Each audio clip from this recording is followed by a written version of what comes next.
vai te ouvir. Um novo tempo de milagres está chegando aí. Graças a Deus, eu cumprimento os irmãos com a paz do Senhor. Cumprimento os irmãos com a paz do Senhor. Quem está feliz com Jesus hoje? Então encontre uma pessoa bonita do seu lado e dê um sorriso para ela, nem que seja com os olhos, né? Aprenda a sorrir com os olhos, né? É só dar um sorriso, é só esticar os olhinhos assim, pronto. Uma alegria estar de volta aqui na cidade de Suzano, rever meu amigo aqui, pastor Moura, que cada vez que eu venho ele me humilha, né? Porque ele está com um terno aqui, que nem Salomão com toda a sua riqueza. Está parecendo um manequim de vitrine de shopping center, né? É sério. Eu já fui bonito desse jeito, né? Nem tudo é perfeito na vida, né? Quero cumprimentar aqui também um grande amigo meu de longa data, fazia anos que eu não vi, que é o pastor Sullivan. O Sullivan também tá alinhado, né? Por onde você anda, Sullivan? Está no Brasil? Tá lá em Cajati. Eu acho que aí estive lá, eu já nem sei mais onde é. Eu estou igual o João 3:8, eu não sei de onde vem nem para onde voa, né? Deve meu abraço aos irmãos assembleianos lá de Cajati, tá? Quero cumprimentar aqui também as autoridades constituídas, os secretários, o doutor Pedro e o doutor Alex. O doutor Alex me recebeu ali com um abraço tão forte, que eu falei, meu Deus, como é que um homem tão magrinho tem um abraço tão forte, né? Agora, o Pedro ainda, é Pedro, né? O Pedro não me deu nenhum abraço ainda, né? Dá um abraço em mim, Pedro. Aí. É tão gostoso abraçar um gordinho, gente. De verdade, é tudo fofinho, é aconchegante. Deus te abençoe. Deus abençoe a todos os irmãos que vieram. Eu tenho certeza que Deus tem falado muito aqui nesse congresso e nessa noite não será diferente. Me acompanha, como sempre, meu filhão, meu escudeiro, pastor Roberto Marinho, está escondidinho ali atrás, né? Pastor Roberto trabalhava lá nos Estados Unidos com o pastor Benny Hinn, aí veio a pandemia, né? Atrapalhou tudo, coitado. Veio para o Brasil trabalhar com o pastor Benny Ruim, né? Que sou eu, né? Glória porque não é o Senhor, né? Depois me diga quem foi que deu esse glória, que eu vou ter que fazer uma oração especial pela criatura, né? Abra sua Bíblia comigo. Primeiro livro do profeta Samuel. Primeiro livro do profeta Samuel, capítulo é o de número 3. Texto conhecido de toda a igreja. Capítulo 3 do primeiro livro do profeta Samuel.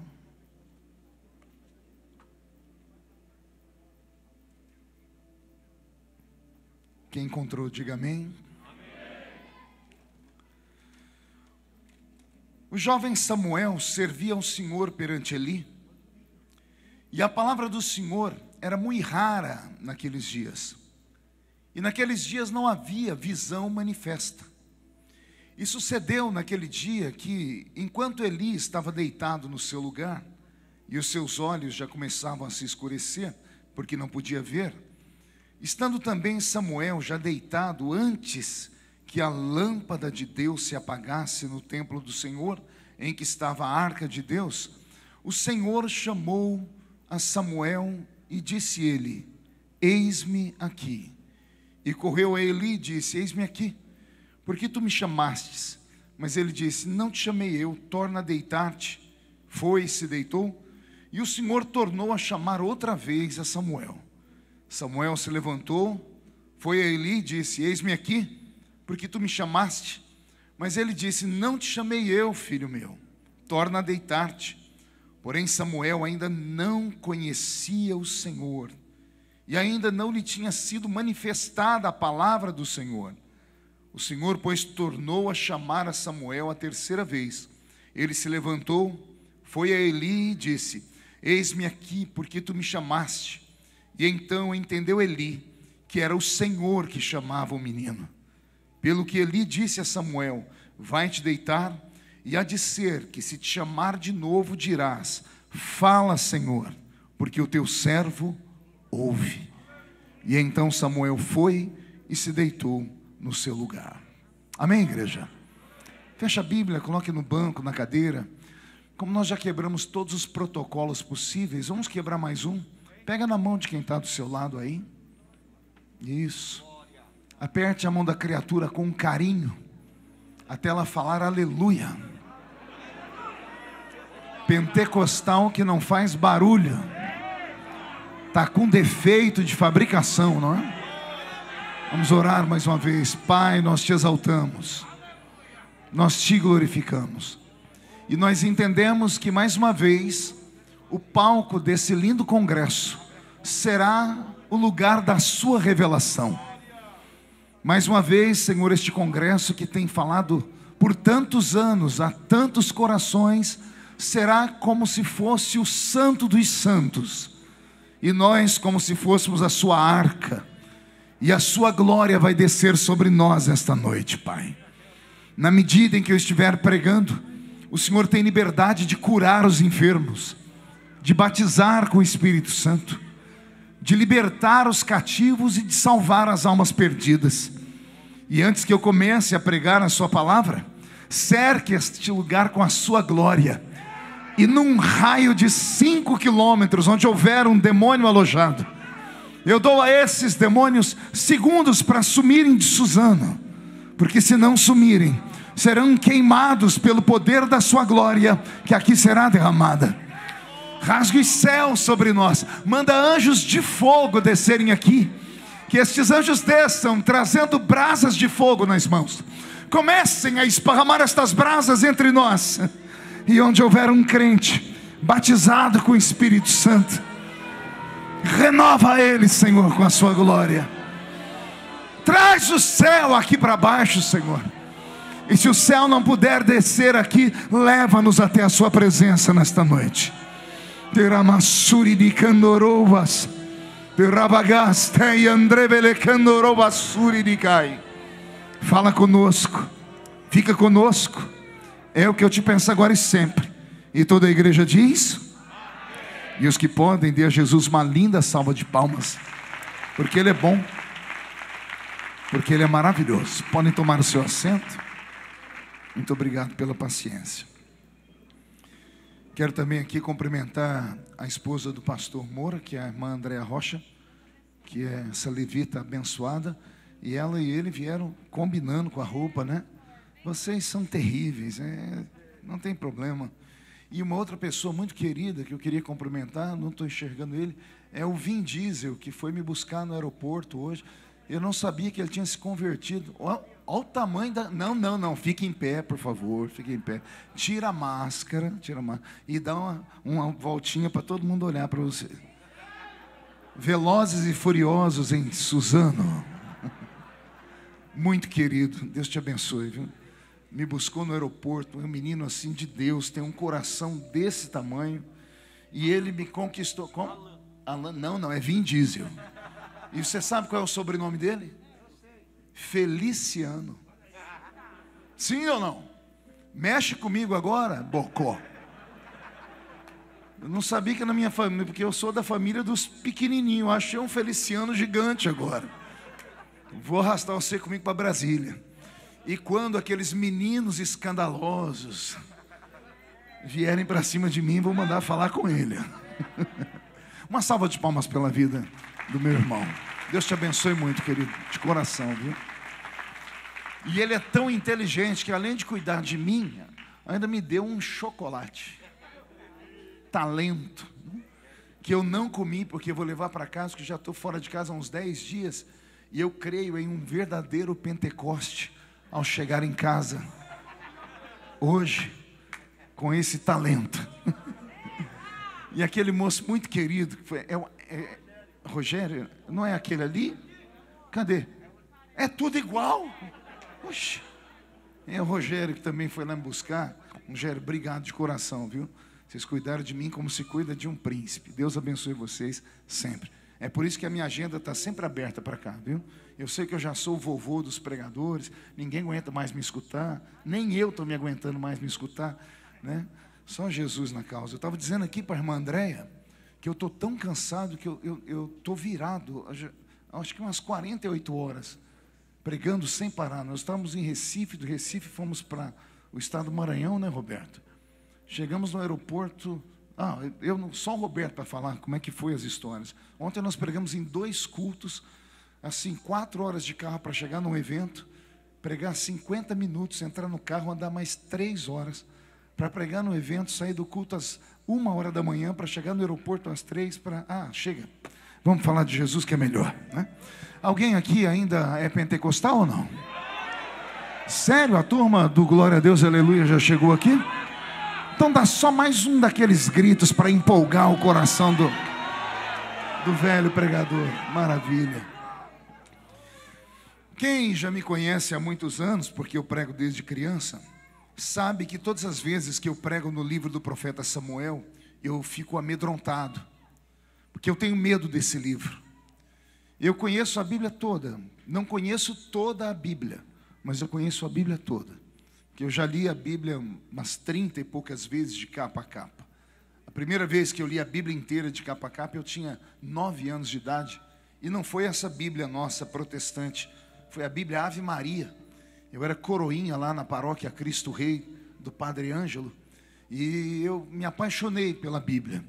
E desde então, eu tenho tentado entender, porque a Bíblia não é um livro comum, não é como um livro desses escritores normais, né? Eu sou um ávido leitor. Quem me segue nas mídias sociais vê que de vez em quando eu posto lá 1, 2, eu tenho assim, cada lugar que eu fico em casa, eu tenho 2, 3 livros que eu vou lendo simultaneamente. Eu amo ler.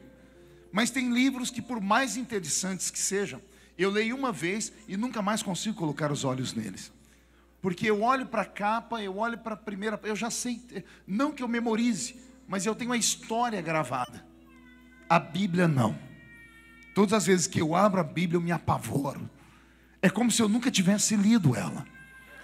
E ainda alguém vem falar comigo se eu acredito num livro que tem mais de 40 autores. Como um dia desse, um infeliz veio falar para mim: você acredita num livro que tem mais de 40 autores? Eu digo, não. Ele falou, então você não acredita na Bíblia? Eu disse, quem disse que a Bíblia tem mais de 40 autores? A Bíblia tem mais de 40 escritores. Autor é um só. E não conte para ninguém, ele está aqui nessa noite, viu? E ele é tão grande que enquanto os pés dele passeiam aqui, a face dele está diante dos serafins, que estão cantando, Santo, Santo, Santo é o Senhor dos exércitos. E Suzano vai ficar cheio da sua glória daqui a pouco. Então, alguns livros da Bíblia são especiais. Por exemplo, eu amo o livro do profeta Ageu. Quem já leu o profeta Ageu?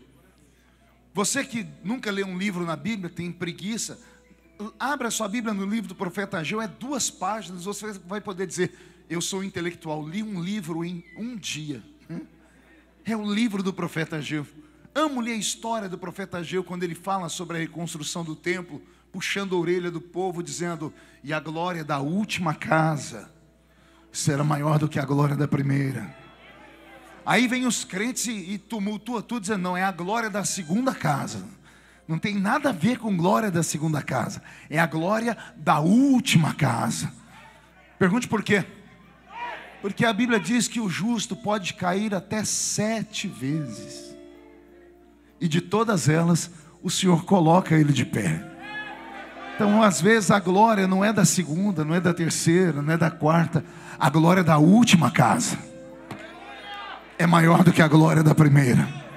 Então, não importa quantas vezes ou quantas chances o Senhor Deus vai te dar. Então, existem livros assim apaixonantes. Agora, o livro de Samuel me dá medo. Pergunte por quê. Só falo se todo mundo perguntar. Porque ele é escrito num tempo em que o próprio texto aqui diz, Israel, que não é uma nação normal, nunca foi. Israel não era uma nação como as outras nações. Não tinha um reino monárquico. Era um reino teocrático. Deus era o rei de Israel. Deus era o construtor de Israel. Foi Deus quem ditou a Constituição Federal dos judeus, lá no alto do Monte Sinai, e o único deputado que Israel teve chamava-se Moisés. Moisés é o escritor das leis de Israel. Então Israel era a nação do Senhor, e o Senhor era o Deus deles. E tudo que Deus havia feito para Israel, havia feito com um único propósito.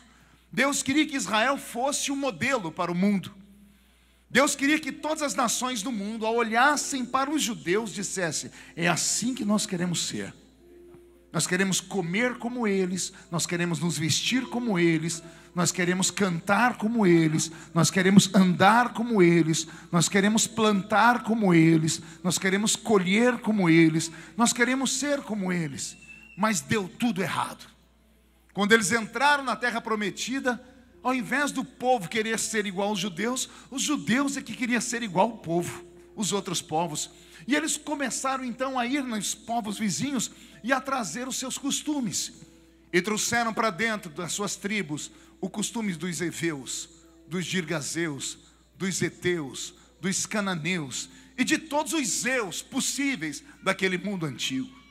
Israel se tornou uma nação impura, uma nação prostituta, uma nação pecadora, uma nação espiritualmente adúltera, uma nação traidora. Israel cometeu um pecado pior do que todos os 10 mandamentos quebrados juntos. Um pecado que para muitos nem pecado é. Aliás, para quase todos os pecados há uma desculpa. O que adultera, quando você vai colocar ele no banquinho para tratar com ele, diz assim: olha, foi incompatibilidade de gênio. Ou eu levei galho e quem fere com ferro será ferido, né? É assim que faz, a pessoa quer dar o troco, vingança. Então a maioria dos pecados tem desculpa. O que mata, você chega nele: não, eu matei em legítima defesa, era eu ou era ele? O que rouba, eu roubei para colocar comida na boca do meu filho. Todos os pecados têm desculpa. Israel cometeu um pecado que não tem desculpa. Pergunte qual? O pecado da ingratidão. A ingratidão é o pior de todos os pecados. E eu vou provar para vocês à luz da Bíblia. Roberto, só baixa um pouquinho o som do teclado, filho. Não sei se vocês já leram a história de Jesus, um dia chegando em Cafarnaum, e não era de visita, ele morava lá.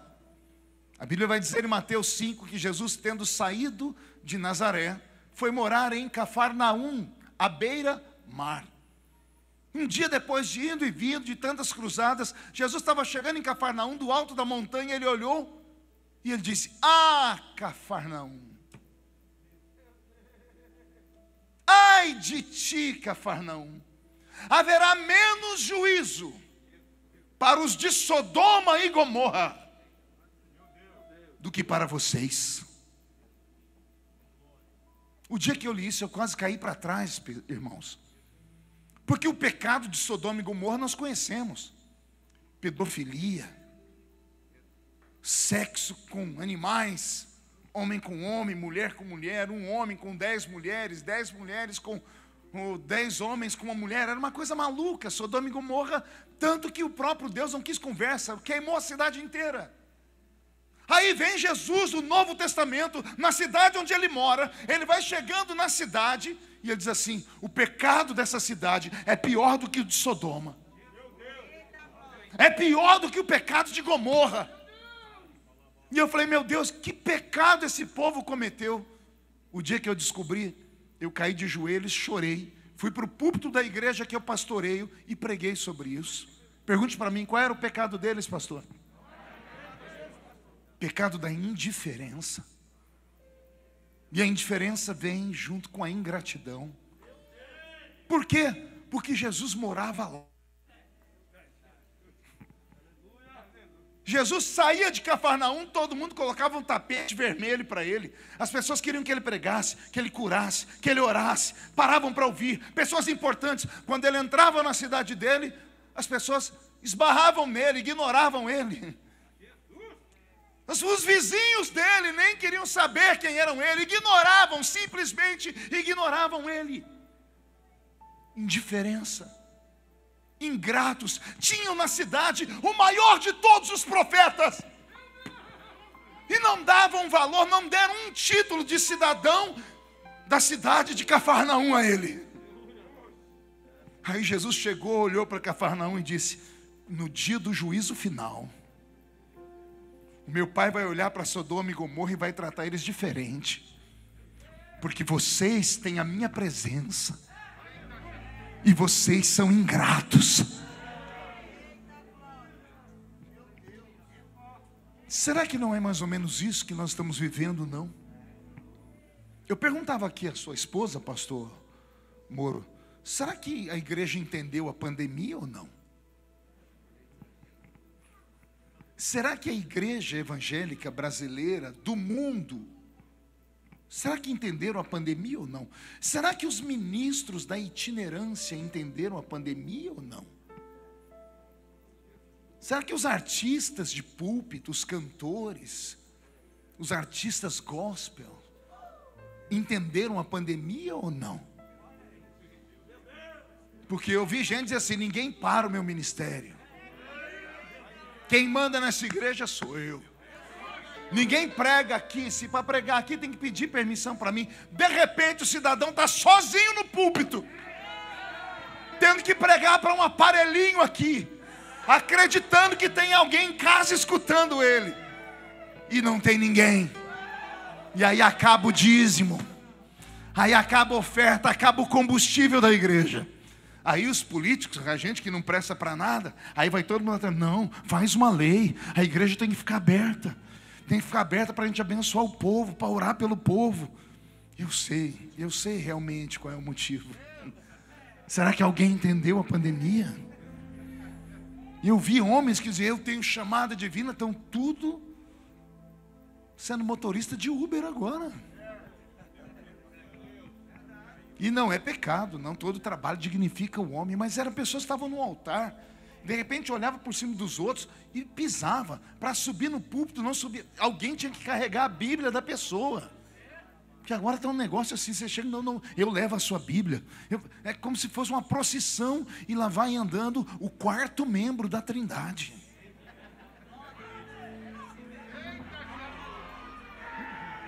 Pastor Marco, qual que o senhor está falando? Eu já estou de barba branca. Passei da época de falar ou de pensar no que falar ou o que vão falar de mim. Não vim falar como pregador, vim falar como profeta nesse púlpito. O livro de Samuel me dá arrepios, porque quem não conhece a história está fadado a repeti-la. E quem conhece a história e ignora, vai repeti-la também. Estamos vivendo os dias de Samuel. Palavra rara. Não há profundidade de Bíblia mais.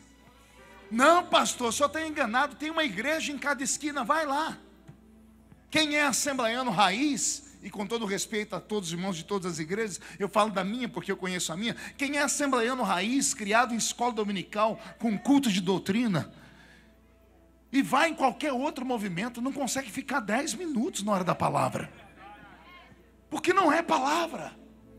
São mantras. São palavras de motivação, não são cultos. São reuniões motivacionais. Não são pastores pregando, são coaches falando.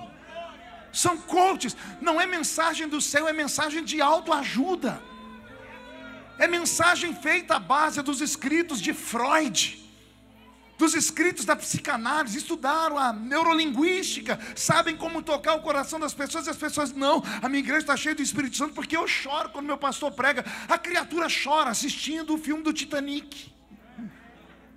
E quando o Leonardo DiCaprio vai morrendo, afundando com a boquinha azul, chora também, chora escutando as músicas do Zezé de Camargo. E aí, só porque derramou uma lagriminha no culto, acha que Deus está falando com ele. Eu vinha no carro falando com o Roberto: eu estou cansado dessas músicas. Cadê as músicas que eu cresci ouvindo? Música que fala de Jesus, música que fala dos milagres. Não, gente, a situação está tão grave que criaram estilos, criaram tribos musicais. Você vai falar: não, eu não sou cantor pentecostal, não, eu sou adorador, eu sou da turma do worship. Tem que fazer biquinho para worship. Vai arrumar um tanque de roupa para lavar, seu infeliz. O que faz a música ser especial não é o estilo de instrumento que está tocando ela, não. É o vaso que está interpretando ela. Eu tenho tempo de altar. Lembro-me como se fosse hoje. Indo para Cajati, aqui, tem uma cidadezinha ali chamada Registro. E lá perto tem uma outra cidade que eu não vou falar o nome, senão eu entrego a igreja. Estava eu lá para pregar e tinha uma cantora na época extremamente famosa, né, assembleiana. E ela subiu com aquela roupa assim, quando ela foi entrando, ela entrou em slow motion. Sabe o que é slow motion? Em câmera lenta. E os ventiladores esvoaçavam o vestido e o cabelo. A igreja fazia assim, ó. Ela não cantou uma música inteira, ela só cantava um pedaço, a igreja cantava o resto. Famosíssima, foi bonito, interessante. Tiraram 1 milhão de fotos com ela. E enquanto ela está cantando, um pastor do meu lado falou: Marcos, você vai pregar daqui a pouco, mas dá uma olhadinha aqui. Chegou uns 30 pedidos para alguém cantar um hino. Os 30 eram da mesma criatura, era uma dupla. Eu não sei o nome deles, eu acho que era Sepultura e Cemitério. Eu não sei, era uma dupla lá. E o pastor falou: eu com essa cantora que eu trouxe não sei de onde, você pregar, como é que a criatura tem coragem de pedir para cantar? Eu falei: pastor, na hora da oferta eu conheço essa cantora. Cantor não gosta de cantar na hora da oferta. Põe esses 2 meninos para cantar na hora da oferta. E o pastor falou: boa ideia, aí eu não agrado todo mundo. Irmãos, na hora da oferta, lá vem os 2. Pensa em 2 criaturas que você olha e fala assim: meu Deus, eles estão de frente ou de costa? Lá do oco do bambu, do meio do mato. Um paletó de uma risca só, uma gravata que o nó da gravata pegava o pescoço inteiro. Aqueles crentes de antigamente mesmo. Aí um pegou o microfone: irmão, nós vai cantar. E o pastor falou: cadê o playback? E um falou: nós não tem freeback não.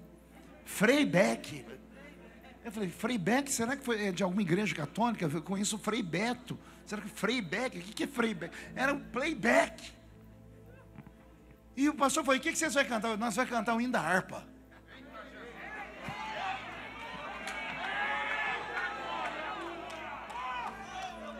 Quando aqueles meninos soltaram o Rude Cruz, não chegou na segunda estrofe, o céu desabou em cima da igreja. Desabou, mas desabou uma glória tão grande. O pastor olhou para mim e eu falei: tá vendo, pastor? A gente não sabe onde está o ouro. Aí eles entregou o microfone, o pastor falou: não, canta outro. E um olhou para o outro e falou: nós só ensaiou um e agora? No microfone falou: não, vamos no hino 15. E soltaram o hino do pecador. E Jesus desceu de novo na igreja. E eu, pregador, falei: pastor, me dá o microfone, deixa eu pregar agora. O ambiente está pronto. O pastor falou: não, a cantora é a que tem que pregar, cantar primeiro. Oh Jesus, que tragédia. Deu o microfone para a cantora. A cantora veio, ela jogou o cabelo de um lado de cá assim. Falou assim: irmãos, cada um tem um estilo, né? Os meninos têm swing na voz, né? Swing? Swing é unção, é graça, é aquilo que a gente não consegue lá na escola de teologia, é aquilo que você não consegue sendo apadrinhado, porque o pai é pastor, o tio é pastor, o avô é pastor, até o cachorrinho seu é pastor alemão. É aquilo que você só consegue subir no monte, descendo o monte. É aquilo que você consegue só renunciando à sua vida. É aquilo que você consegue indo lá na casa daqueles crentes que geralmente só tem 2 dentes na boca: o zagueiro e o atacante. A maioria é analfa de pai e beta de mãe, mas quando põe o joelho no chão, Deus fica de pé lá em cima daquele trono e faz a sua glória despegar.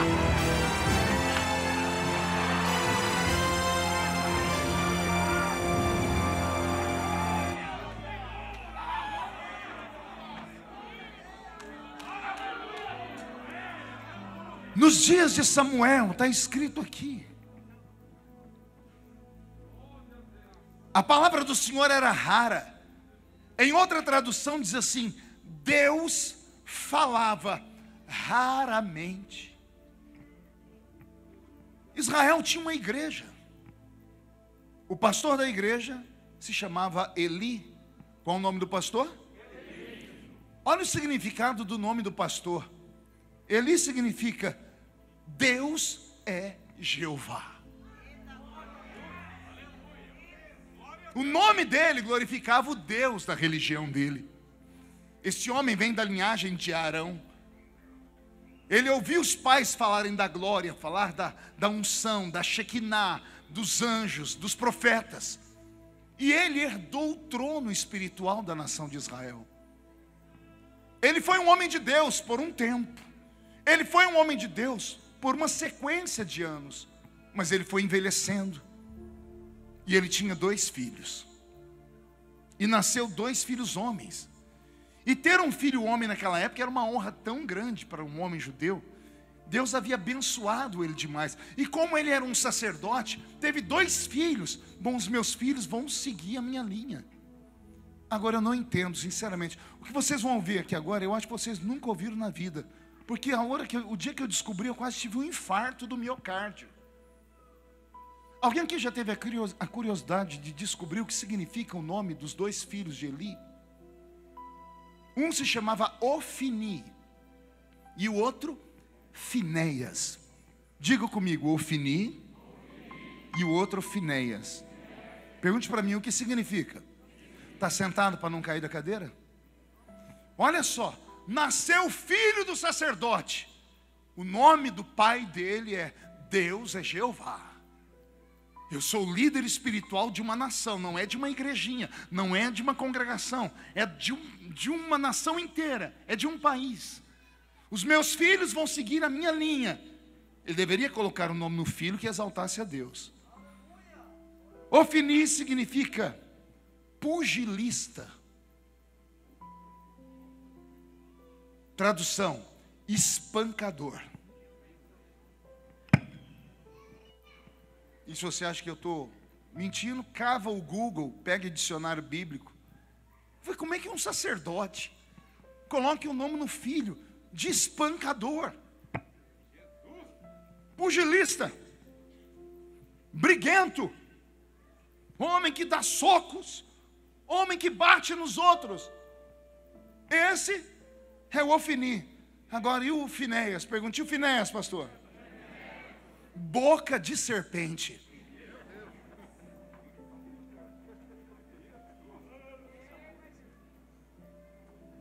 Alguém me explica o que está acontecendo aqui. É o sacerdote de Israel. É o líder espiritual de uma nação inteira que ficou aprisionado 430 anos no Egito. Que viram Deus cuidar deles em todos os detalhes. Da comida, à roupa. Que abriu o mar para eles passarem, que matou em uma só madrugada todo o exército de Faraó, que deu para eles uma terra prometida, que fez para eles promessas únicas, dizendo que deles viria o Salvador da humanidade. Esse homem é o herdeiro espiritual do trono de Israel, do trono espiritual. Ele é o representante de Jeová na terra. Por isso que o nome dele é Deus é Jeová. Aí ele tem 2 filhos.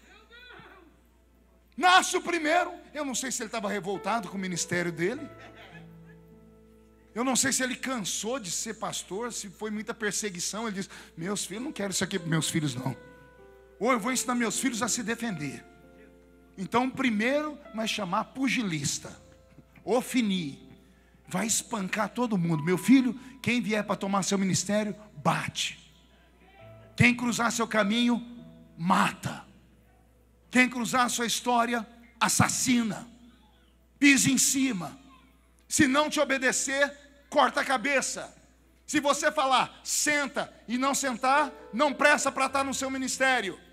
Só presta se você falar, senta, deita, rola, finge de morto, imita um cachorrinho. Aí sim, se não for assim, bate, espanca.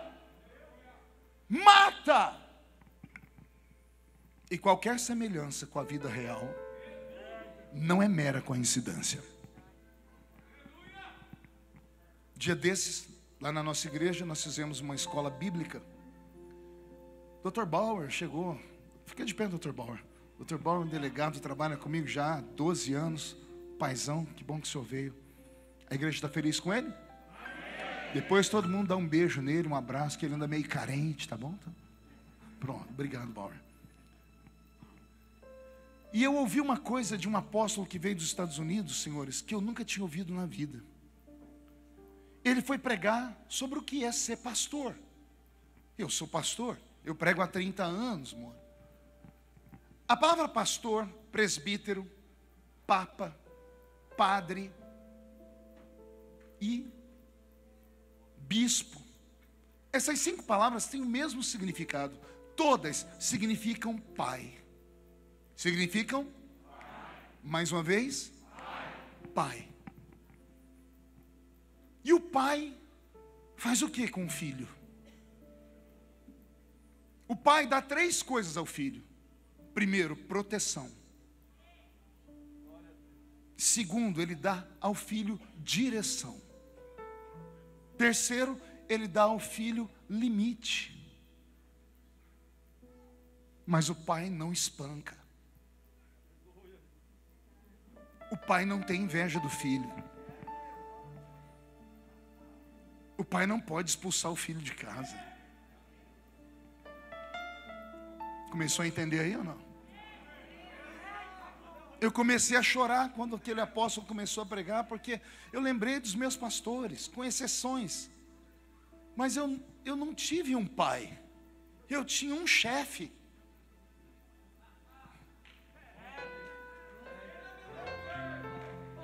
Eu tinha um líder. Eu tinha um patrão. Eu tinha tudo, menos um pai. E se era pai, era um pai abusivo. Era um pai que nos dias de hoje, se fizesse uma denúncia, ia para a cadeia. E por isso nós, uma geração inteira de assembleianos, somos machucados. E aí, tudo que nós recebemos do pai, a gente dá para os nossos filhos. Aí nós temos uma geração de um batendo no outro, espancando o outro. A gente não se alegra em ver o outro bem. A gente não se alegra em ver o outro crescer. Ciúmes. Como é que um pai pode ter ciúmes do filho? O orgulho do pai é ver o filho ser melhor do que ele. Sim ou não, pais? Eu estou estudando minhas filhas, o que eu não pude ter na vida, eu quero que elas tenham. Eu não tenho um título de doutor, eu quero que elas tenham um título de doutor. Eu quero que elas que vivam 10 vezes melhor do que eu, porque eu sou pai. Mas os meus pais não queriam isso para mim. Para ser reconhecida pastor, eu tive que atravessar o Oceano Atlântico. Ir do outro lado do mundo, para que alguém que nunca cruzou o meu caminho olhasse para mim e disse: eu vou ser seu pai.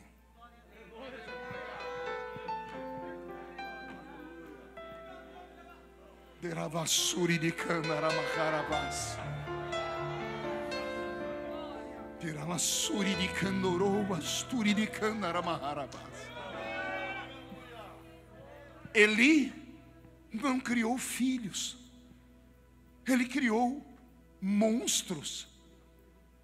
As decepções dele como pai, como pastor de Israel, ele transferiu tudo para os filhos. Não, você não vai ser, não, meu filho, esquece esse negócio de ser pastor. Vê a igreja como uma empresa. Enquanto estiver produzindo, vai. Quem não servir, tira. Vai cortando a cabeça. O que importa é o templo. O que importa é a conta no banco.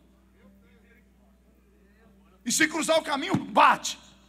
Ofini, espancador. Aí pior foi o outro, o tal do Finéias. Boca de serpente. Língua bifurcada. Homem que não cumpre o que fala. Fala sentado e não sustenta de pé.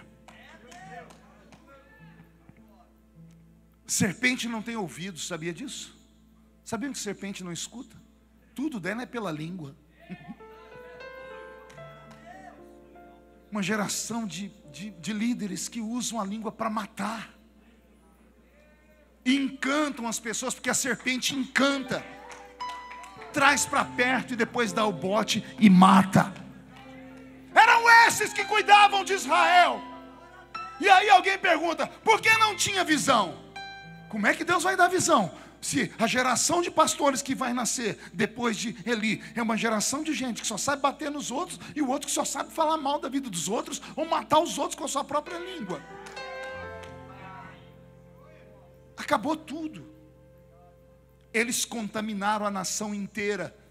Vai ter meio capítulo aqui nesses trechos de história de Samuel, só para falar dos pecados de Ofni e Finéias. E foi por isso que Deus teve que pegar uma mulher estéril, fazer ela gerar um filho, esperar ela primeiro fazer a proposta: se o Senhor me der um filho, eu te devolvo ele. Você não entendeu, vou falar de novo. A situação de Israel era tão caótica que nem as crianças nascidas naquela época escapavam, porque Deus poderia ter pegado uma criança para usar ela, mas estava todo mundo contaminado. Então os úteros estavam contaminados. Então Deus pegou uma mulher estéril. Ele disse assim, ó, eu vou plantar uma semente aí dentro, mas eu só vou plantar a semente aí dentro se ela fizer um negócio comigo. Eu quero ouvir ela falar, quando nascer eu dou para o Senhor.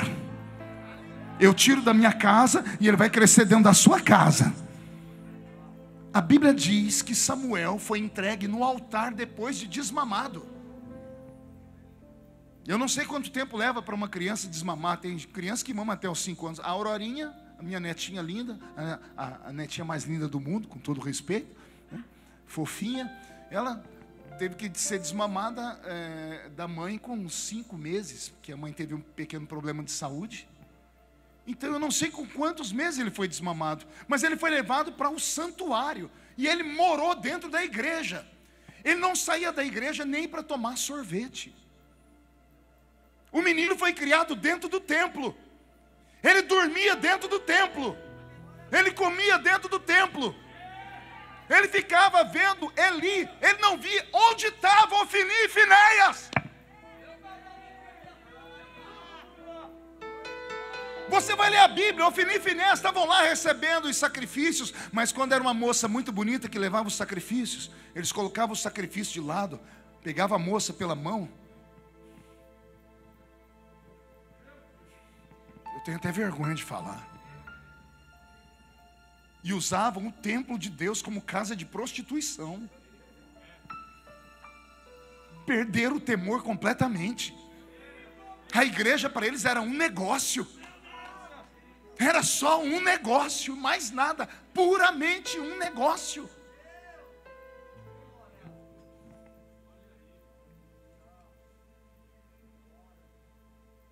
Aí, quando o menino já está entendendo, vem outra parte que eu não consigo compreender, porque a Bíblia diz que Samuel não conhecia o Senhor, morando dentro da casa de Deus. Alguém, por favor, me explica isso. Porque ele dormia lá, Bauer. Ele estava dentro do templo. Ele conhecia tudo do templo. Ele via sacrifícios. Mas a Bíblia diz que ele não conhecia o Senhor. Como é que alguém pode estar na igreja e não conhecer Deus? Será que só eu estou notando isso nesses últimos dias, gente? Nossas igrejas estão cheias. E quem foi que disse que avivamento é quantidade? Avivamento é qualidade. Não, abriu uma igreja ali agora, está no avivamento, a igreja abriu com 5.000 membros. Como é que uma igreja abre com 5.000 membros? Que milagre é esse? Eu só vi acontecer isso em Atos dos Apóstolos com Pedro pregando. Mas Pedro prega um evangelho que ninguém nunca tinha ouvido. 3.000 almas se convertem. Ele prega de novo e 5.000 almas se convertem. 8.000 almas se convertem. Agora não, abre uma igreja aqui, daqui a pouco ela está cheia de gente. Nossa, minha igreja já tem 5.000 membros, mas como assim? Você batizou? Não, já vieram batizados. Então, que igreja? Você dividiu o trabalho de alguém, então? Você tomou o crente de alguém? Oh, cuidado, porque do jeito que vieram para a sua, vão para a igreja dos outros daqui a pouco. São crentes que não têm raiz, não conhecem o Senhor. Conhecem a igreja, conhecem os hinos, conhecem as práticas, mas não tiveram experiência com Deus. Não conhecem a voz de Deus. Aperta um pouquinho, eles espanam. Fale de coisas boas e eles vão que está lá. Põe um pregador que ao invés de pregar acha que o púlpito é um picadeiro. Bota o povo para rir, eles vão, essa é a igreja. O povo quer entretenimento. Vou repetir, o povo quer entretenimento. O povo quer ir no lugar onde eles se sintam bem. Igreja não é lugar de se sentir bem. Igreja é lugar de você ter os seus pecados confrontados. É onde a sua carne tem que ser mortificada. É onde a sua consciência tem que arder. Para entrar aqui dentro não é de qualquer jeito.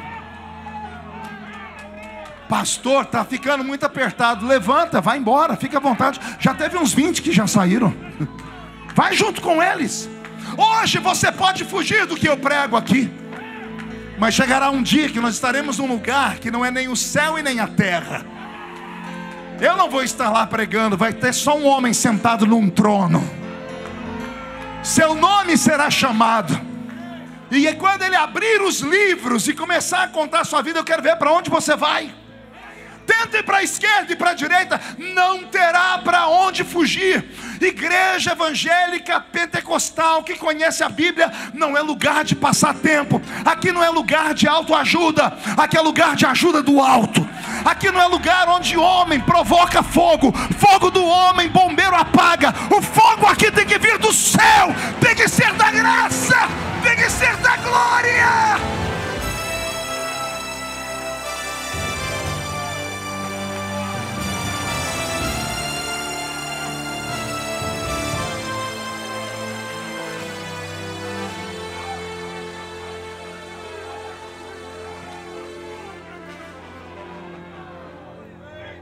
Deus está aqui.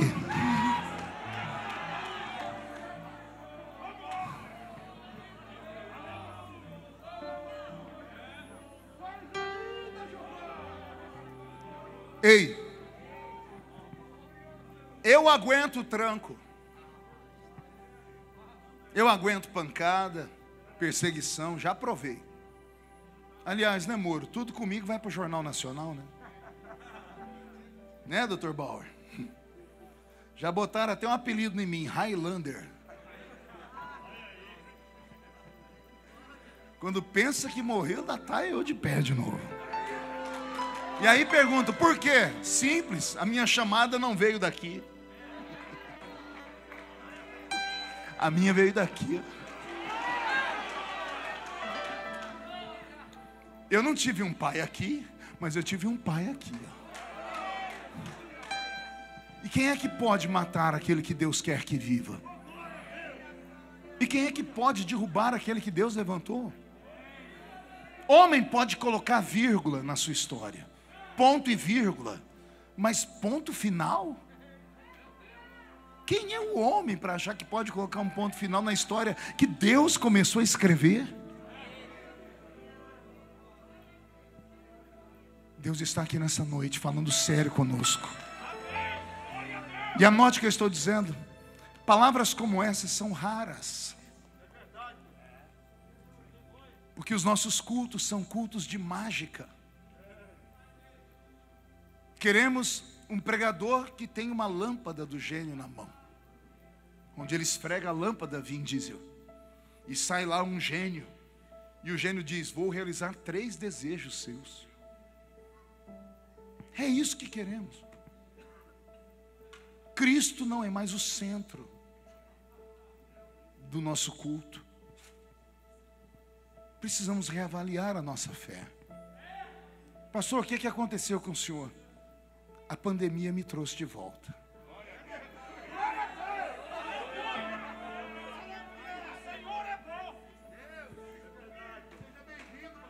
Eu entendi a minha chamada. Eu estou em Brasília, eu estou político, mas eu sou profeta.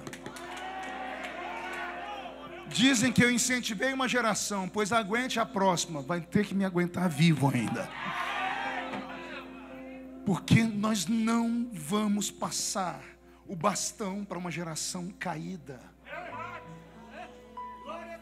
Nós não vamos deixar a peteca cair. Nós não vamos perder tudo o que o Senhor Deus nos deu para essa geração Nutella, que fica comendo lixo na internet, com mensagenzinhas feitas em forno micro-ondas, de 5 minutinhos, sem profundidade nenhuma, porque é bonitinha, porque tem uma aparência bonitinha. Tudo que eu falei lá atrás está acontecendo agora. Tudo que eu disse. E as pessoas, mas o senhor mudou. Ei, eu tenho quase 50 anos, você queria o quê? O senhor não pula mais. Se eu pular aqui, trava minha coluna, infeliz. O tempo passou. Eu não aguento mais fazer as coisas que eu fazia quando eu era jovem. E às vezes eu choro sozinho por conta disso. Porque eu queria poder voltar a fazer tudo. Faria tudo de novo. Eu preguei em mais de 4.000 cidades desse país.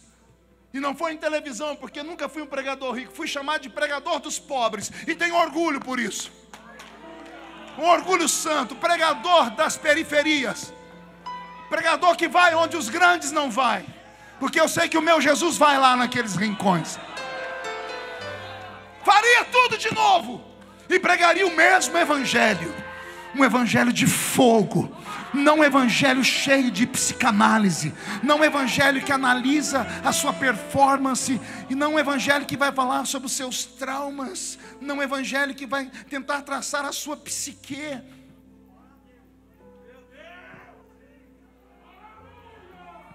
Isso aqui é um quartel-general. Eu estou falando para soldados machucados. Eu estou falando para gente que está vindo do campo de batalha. Eu estou falando para gente que encarou o verdadeiro inimigo lá fora. O diabo está rindo na nossa cara. O diabo está debochando da nossa fé. Nossos filhos não conhecem o diabo. Os nossos filhos acham que o diabo não existe. Pergunte por quê? Não cai mais ninguém endemoniado nos nossos cultos. Os demônios só caem na Universal. Ou lá na igreja, outra da televisão. Porque os demônios querem passar na televisão. Eles querem ficar famoso. Perguntaram para um demônio: por que você só vai lá? Não, lá, além de passar na televisão, eles deixam eu falar no microfone.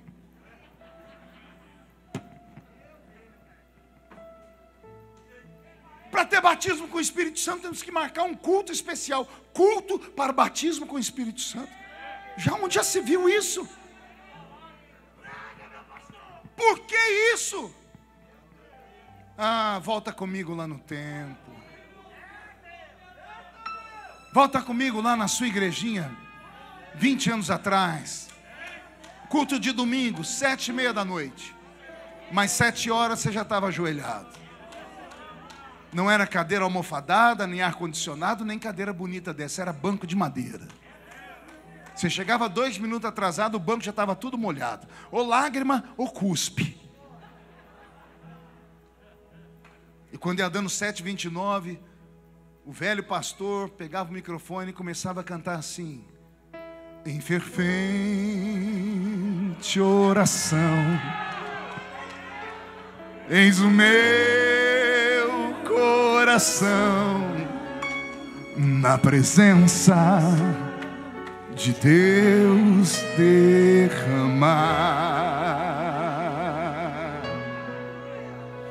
mas só podes fluir o que estás a pedir quando tudo deixares. Canta, igreja. Quando tudo perante o Senhor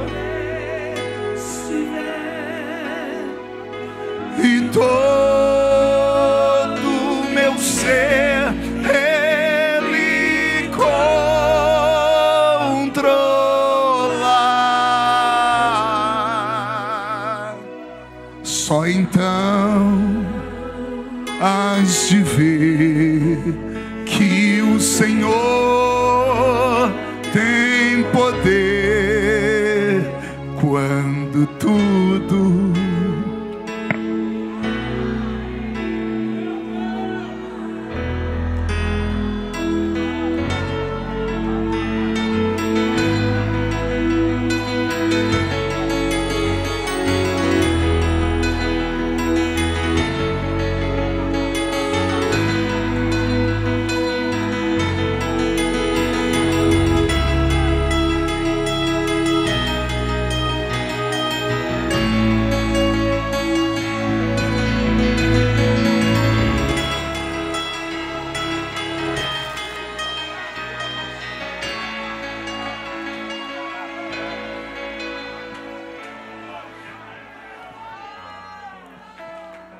pode ser para frente, só não deixa Jesus para trás.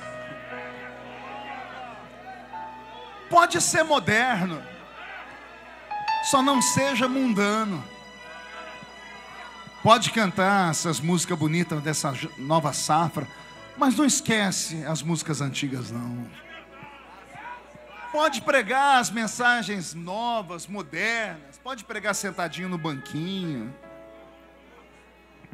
mas deixa os gritões pregar. Não impede os meninos de fazer as coreografias na igreja. Vai, Miriam, dança. Corre de um lado para o outro, profetiza. Deixa a alegria do Senhor invadir os nossos cultos de novo.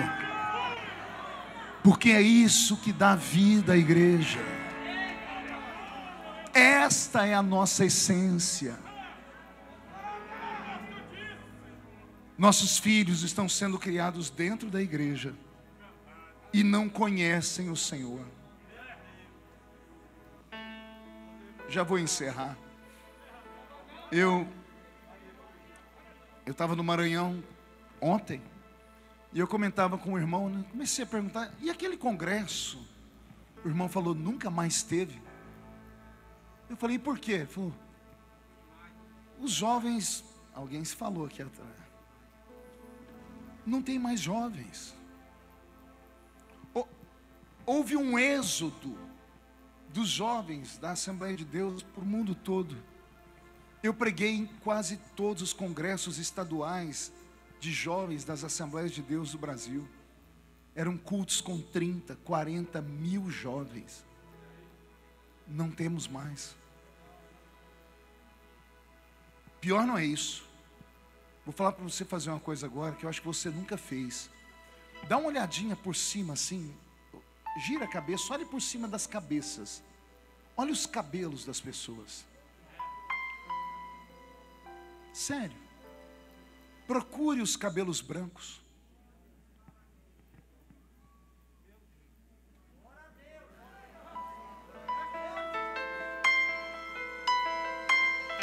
As nossas igrejas eram cheias de irmãos com cabelos brancos. Os crentes envelheciam na igreja, Bauer. Saíam da mocidade, casavam, ou iam para o círculo de oração e para o coral. Envelheciam, sentavam juntos no banco, cabelos brancos, a gente ia, fazia o enterro deles. Os filhos ficavam no lugar. Era um ciclo. Os velhos de cabelos brancos se foram. Cadê a geração que era para substituir eles?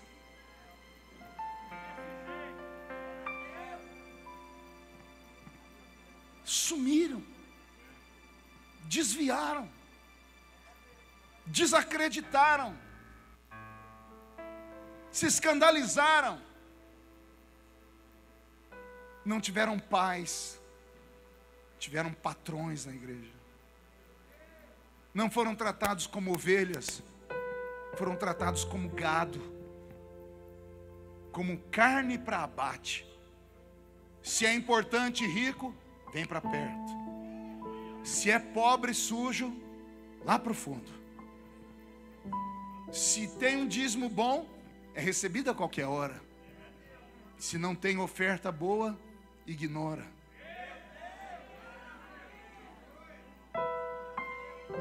Se a oferta for boa demais, é dali para o púlpito rapidinho.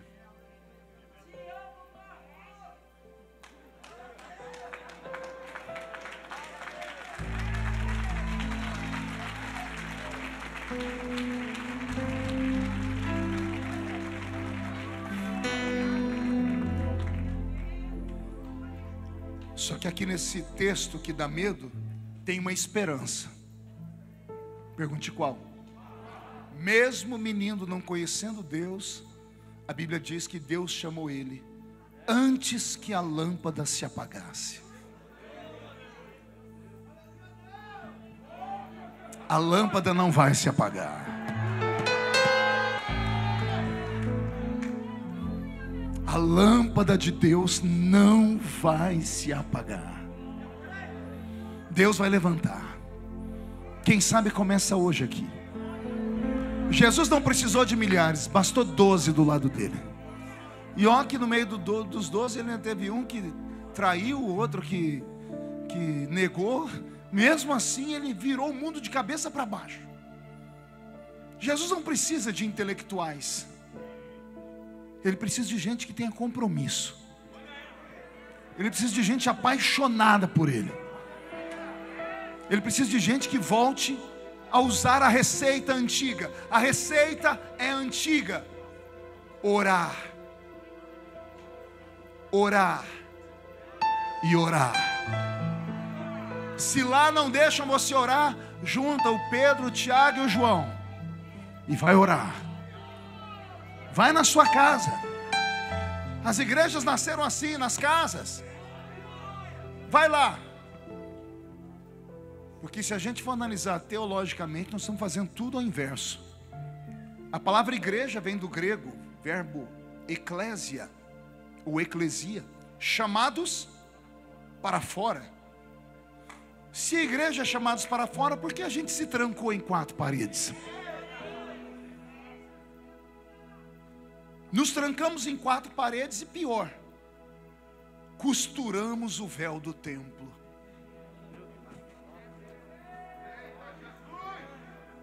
Jesus, estou sentindo que vai custar caro isso aqui, porque está em tudo para a internet.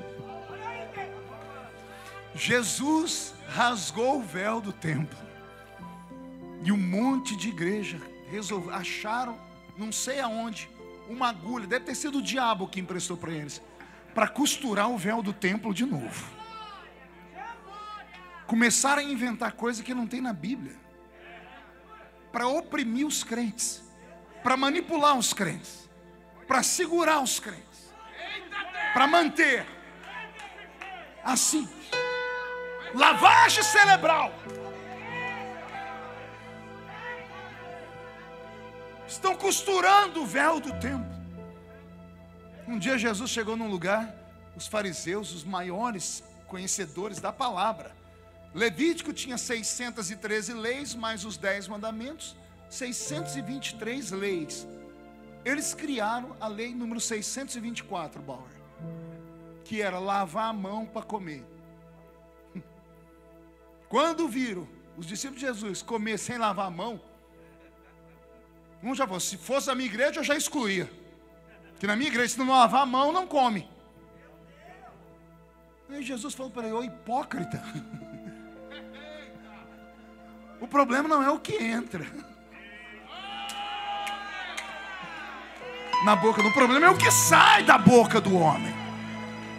Mas Jesus estava falando assim, ó, você está pregando o que não tem na lei, você está inventando o que não existe na lei, você está criando algo que não tem na lei, não existe isso.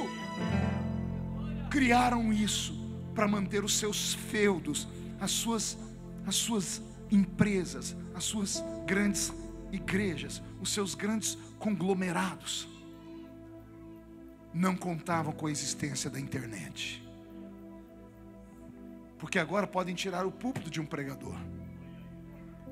De vez em quando eu estou meio alegre lá em Brasília, falo: Roberto, liga o piano e bota o telefone, o celular aí. A gente começa o culto, Bauer. 5.000 crentes param para me assistir. do nada, sem avisar ninguém. As pessoas assistem o culto. E aí, e aqueles pastores falam, na minha igreja você não prega mais, e agora? E aí, como é que fica? A igreja tem dono. Cadê a câmera que está filmando? Agora eu vou caçar confusão de verdade. Essa? A igreja tem dono, mas não é o Senhor.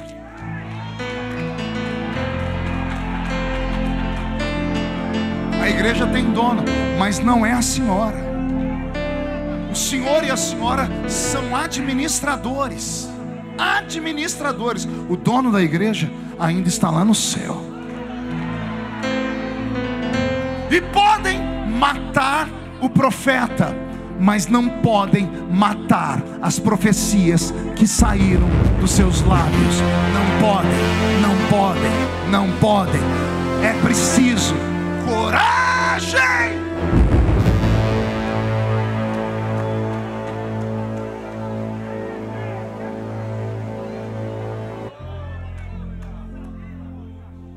Em 2013, eu apanhei sozinho no meio da rua, no aeroporto. Todo mundo viu. O Bauer, coitado, ficou mais manco da perna do que era já. Ele ficava do meu lado e tomava pancada do meu lado. Levou um tempo para a igreja entender. Quando as pessoas começaram a compreender, vieram. Mas pergunta quem tem coragem de ir para esses enfrentamentos. Eu louvo a Deus porque no Brasil tem um homem com coragem. E não é político. É o pastor Silas Malafaia. Louvo a Deus pela vida do pastor Silas Malafaia. Homem de coragem. Põe a cara para bater. E não é para se aparecer, porque ele não precisa disso. Ele tem um ministério consolidado, uma igreja linda, viva, cheia do Espírito Santo. Tem discípulos, tem tudo. Porque ele sabe o que vai acontecer conosco se não houver uma mudança agora. Agora! Igrejas não podem ser vendidas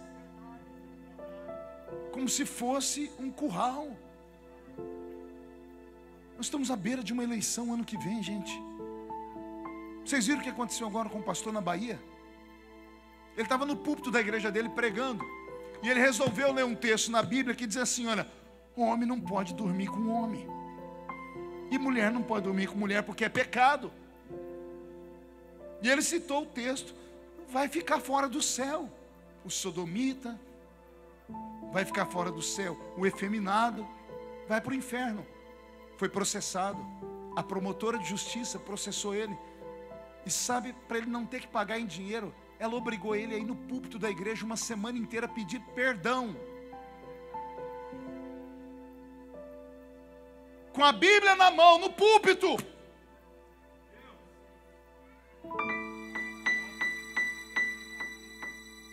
O menino, Maurício Souza, o jogador de vôlei, fez uma opinião.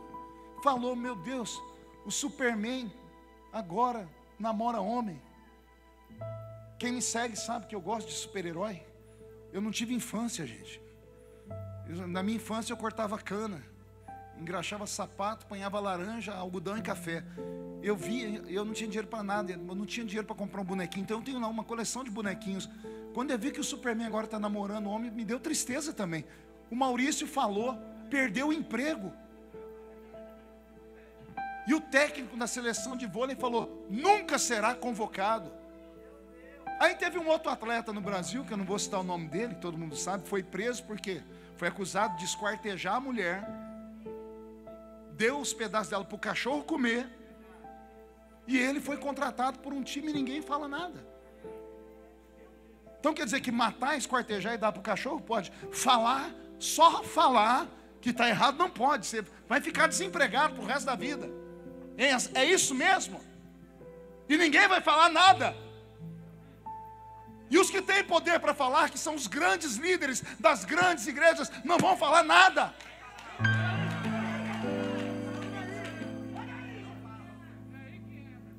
Só eu e o pastor Malafaia. Ele pediu para domingo agora, um pedido dele no vídeo, para amanhã, domingo, nos púlpitos, os pastores darem uma palavra, os que tiver coragem, para pregar contra o pecado. Pregar contra o pecado e gravar. Para ver se eles conseguem processar e prender todo mundo, Bauer. Porque se prende um e a gente se cala, daqui a pouco prende o outro. Hoje foi ele, amanhã é você. Se não me falha a memória, na Alemanha nazista houve um pastor, só o Bauer tem uma memória de gênio, esqueci o nome do pastor agora. Ele escreveu isso lá do campo de concentração. Quando vieram e prenderam o meu vizinho, eu fiquei quieto, não era comigo. Aí vieram e prenderam o carteiro, não era comigo. Eu vi levarem o leiteiro e prenderam ele, mas não era comigo. Vieram e prenderam o vizinho do meu outro lado, não era comigo. Eu fiquei quieto, até que vieram e me prenderam. E eu não tinha ninguém para me defender. E 6 milhões de judeus foram mortos na Alemanha de Hitler, porque todo mundo se acovardou.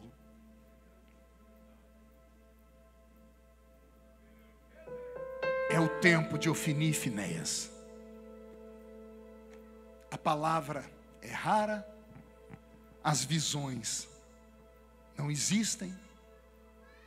Os pastores ou são pugilistas que batem nos outros, ou tem a boca de serpente. E aí Deus está tentando fazer com que a igreja que está estéril gere um Samuel.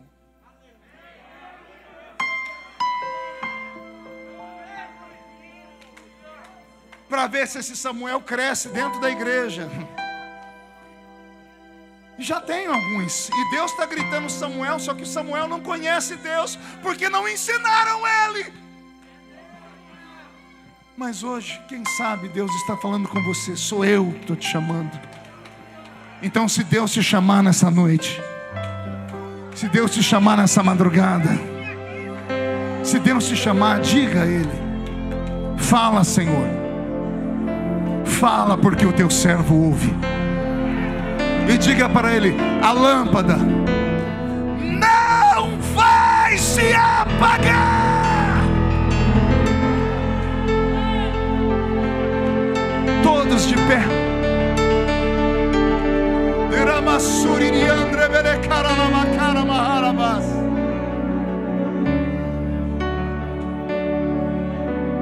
Feche os olhos. Eu vou fazer um convite aqui. Eu sei que todos aqui são espirituais, têm experiências com Deus, mas o que vem pela frente aí, nós precisamos de uma unção dobrada. Eu sei que eu estou falando para homens e mulheres que já viram a sarça arder, e por isso encararam o Faraó. Mas agora nós estamos na península do Sinai, e o povo está murmurando, e Miriam e Arão quer tomar o nosso ministério. A gente precisa voltar a subir o monte. E lá no monte, Moisés vai gritar, Senhor, eu quero ver a sua glória. Mas eu já te mostrei, Moisés. Não, Senhor, eu quero ver ela de novo. Aquele avivamento foi lá 20 anos atrás, lá na sarça. Eu preciso de um avivamento para encarar esse tempo presente agora. Eu preciso de autoridade, eu preciso de cobertura espiritual, eu preciso de renovo. Você quer? Então entenda que tudo que vai acontecer na sua vida daqui para frente é Deus. A luta que vai vir é Deus, a perseguição é Deus, o vento, a tempestade, a água é Deus, mas o fogo vai descer junto, e o seu rosto vai brilhar, Moisés. Consegue vir aqui no altar? Tem coragem de vir aqui para buscar comigo? Nós vamos cantar um louvor, depois a irmã Andréia vai cantar. É Andréia, né? Já vai deixar preparado o louvor dela para cantar. E nós vamos falar com Deus agora. Aleluia. Que o anjo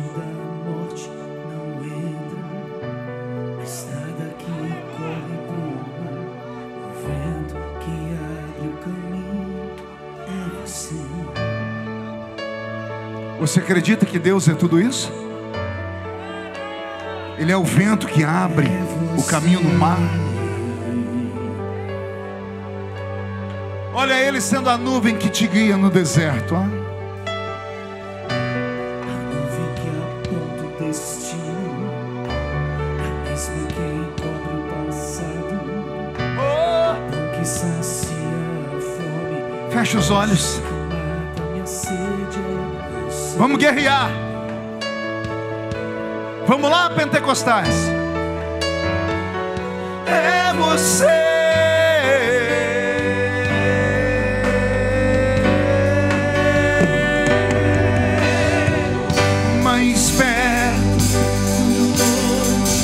Mais perto da face, me espanto com o peso da tua glória.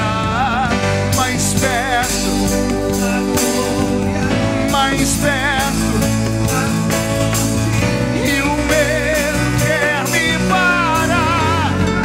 Então me tira o medo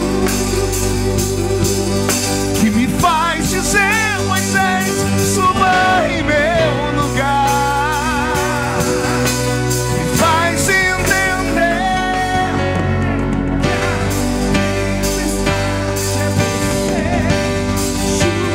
que vem sobre Suzano, meu Pai, e o que me faz tremer as pernas, a porta aberta é você, mas a fechada é você. É tudo sobre você. Mais perto, vem, sobe o monte. Daramassuri andaralabacarabara.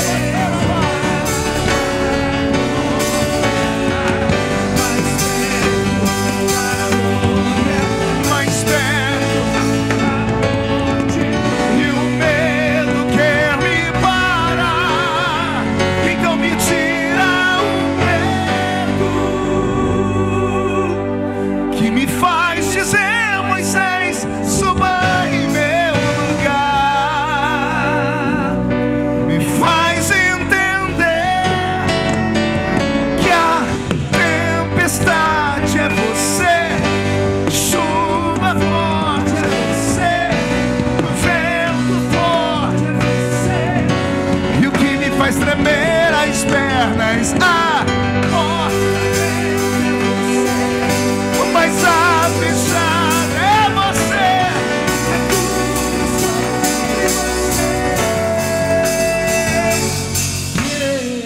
Diramasui andrevelecanorovas turiricandarabaharabas. Senhor, nós oramos nesse momento. Nós oramos como igreja. Eu tenho aqui 3 grupos de pessoas. Eu tenho o altar que está aqui comigo, que vibraram enquanto eu pregava. Eu tenho à minha frente homens e mulheres que vieram em busca de autoridade. E eu tenho a igreja que está na retaguarda em oração. Esses 3 grupos precisam atravessar o átrio, precisam atravessar o lugar santo, e precisam entrar no santo dos santos agora. Porque o que nós vamos enfrentar depois desta noite, Senhor, não é fácil. O diabo, Senhor, está furioso. Os demônios estão ouriçados. Eu ouço barulho de espadas no teto, aqui acima de nós em Suzano. Esse congresso sempre foi um congresso de guerra, meu Pai. O inferno está furioso, mas eu já sei de quem é a vitória. A vitória é nossa, Pai. Ainda tem um remanescente orando em línguas comigo aqui.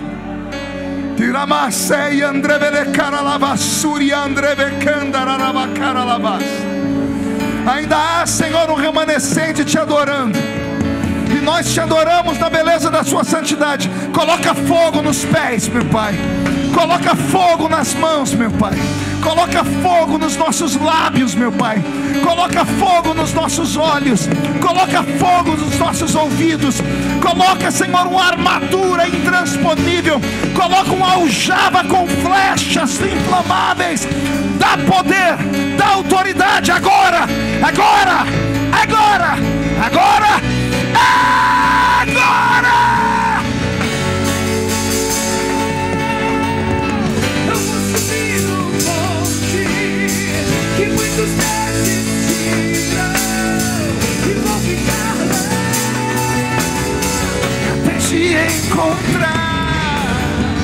Eu vou entrar na casa e vou fazer morada e vou ficar lá Até te encontrar.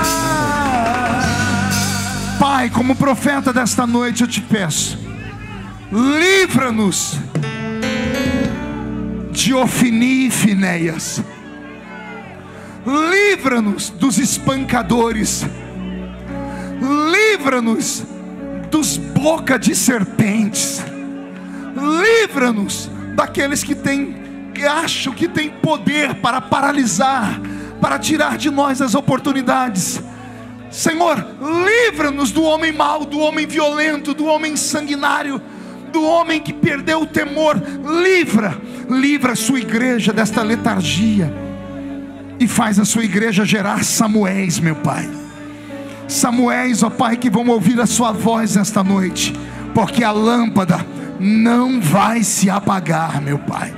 A lâmpada permanecerá acesa em nome de Jesus. E a igreja diz: todos levante a mão direita para o céu. Irmã Andréia, prepare o louvor.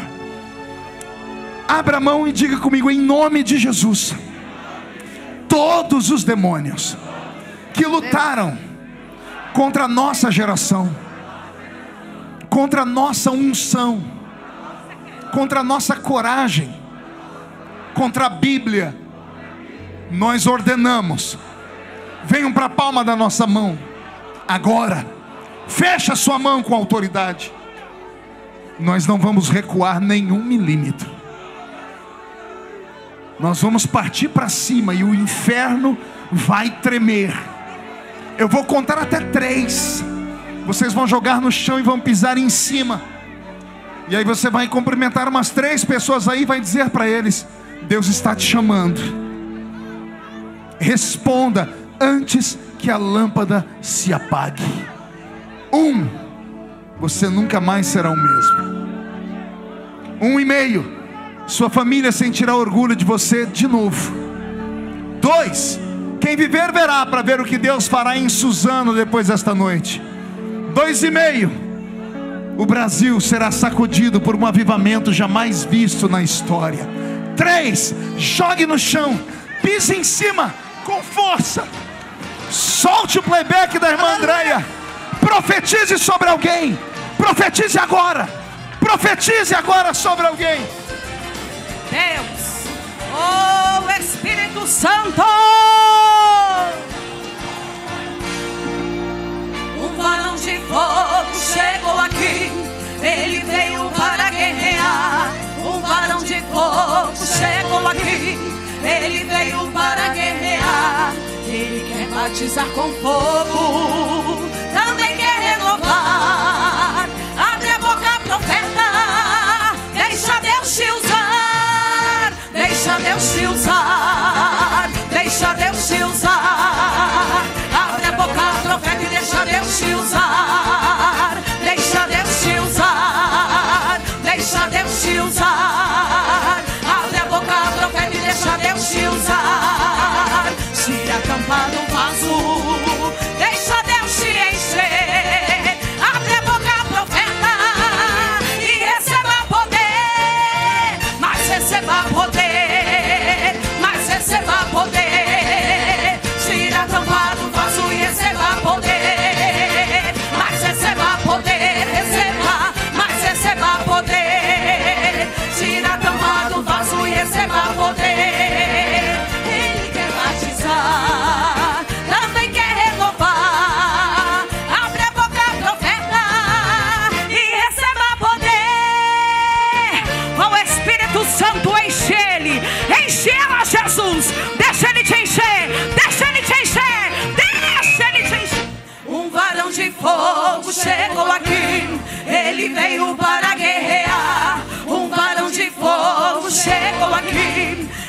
veio para guerrear. Ele quer batizar com fogo, também quer renovar.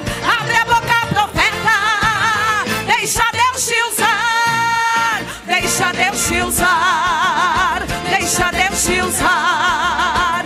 Abre a boca, profeta, e deixa Deus te usar. Deixa Deus te usar. Deixa Deus te usar. Abre a boca, profeta, e deixa Deus te usar. Tira a tampa do vaso, deixa Deus te encher. Abre a boca, profeta, e receba poder. Receba, receba, receba, receba, receba. Tira a tampa do vaso e receba poder. Mas receba poder, mas receba poder. Tira a tampa do vaso e receba poder. Ele quer batizar, também quer renovar. Abre a boca, profeta, deixa Deus te usar. Deixa Deus te usar. Deixa Deus te usar. Abre a boca, profeta, e deixa Deus te usar. Deixa Deus te usar. Deixa Deus te usar.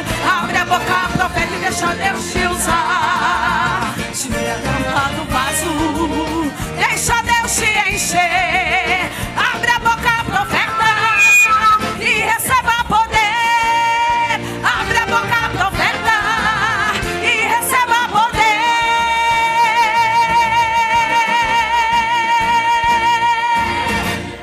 Glória a Deus. Quantos estão felizes nesta noite por tudo que Deus nos proporcionou? Meus irmãos, nós já vamos terminar. Peço paciência aos irmãos, não saia ninguém do seu lugar, de pé como nós estamos.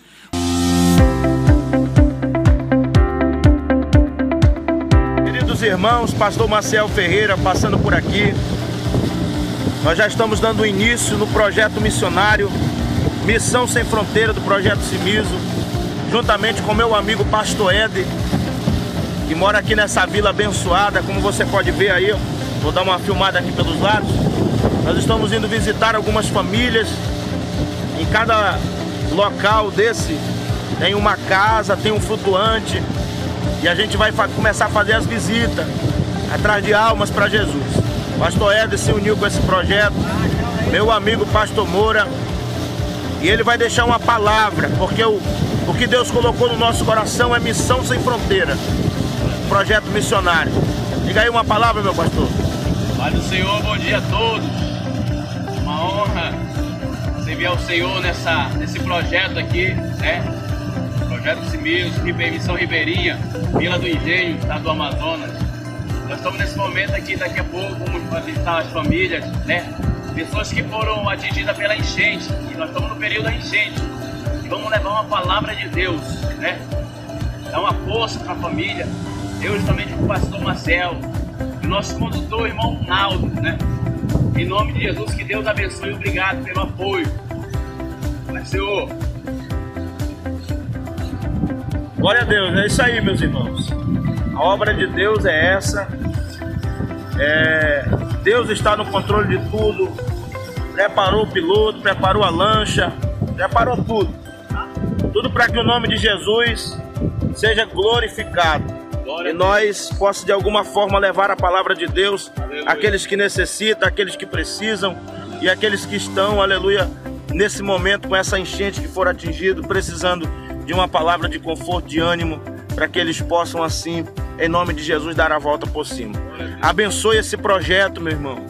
Seja um patrocinador desse projeto, seja um intercessor, uma coluna, ore por nós, interceda por nós por esse projeto.